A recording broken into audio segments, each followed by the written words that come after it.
Maria Grazia Zenzani.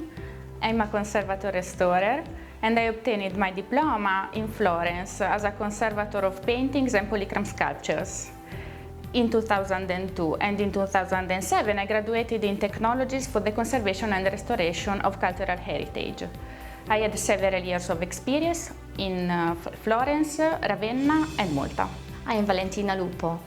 After completing a B.Tech National Diploma in Applied Science and having worked for 2 years at Heritage Malta's Diagnostic Science Laboratories, I became deeply interested in conservation and restoration of art.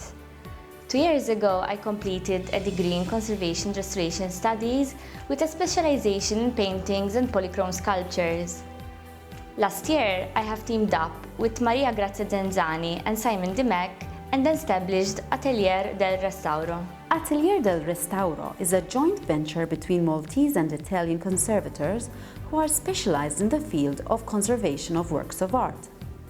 Their team follows a holistic methodological approach based on scientific investigations. Their main project this year was the restoration and conservation of the painted ceiling of the Melliha Sanctuary, dedicated to Our Lady. The wall-painted ceiling is found in the oldest part of the shrine, a natural cave hewn into an elliptical shape. It depicts a multitude of bishops flanking the titular wall-painted image of Our Lady of Melliha. A systematic methodology of scientific analysis was carried out in collaboration with Professor Paolo Zannini from the University degli Studi di Modena e Reggio Emilia in Italy. These analyses enabled identification of the composition of the preparatory layers and the binders and pigments used in the palette of the original artists. The results were used to develop treatments that allow the safe removal of dirt, overpaintings, salts and altered varnishes while preserving the original paint layers. Conservators are like doctors, with the difference that their patients are works of art. The artifacts cannot tell us what they are suffering from, so in order to find out every pathology, an accurate examination using scientific analysis has to be carried out. Through scientific analysis, a lot of information is acquired. Then we have to plan our work and carry out various tests to find the best consolidants, the best adhesives, and the appropriate solvents to be used. As conservators, we keep in mind that not all the procedures and technique of the artist can be known, and often conservation treatments have to be modified according to the problem encountered on specific artwork. It is first necessary to understand how artifacts interact with the environment in order to determine what methods to use to halt or prevent their decay. A painting is a complex mixture of pigments and binders that are layered on a support, such as a canvas. Therefore, our conservation projects should begin with substantial investigation. Our aim is to find out as much as possible about the fabric of the structure and its superimposed layers with their historical, aesthetic and technical dimension. The painting we are currently working on represents the Archangel Gabriel and forms part of our set of 4 larger canvas paintings. The paintings were commissioned in the early 1600s for the old Cathedral Church of Medina, alongside the manufacture of wooden organ gallery.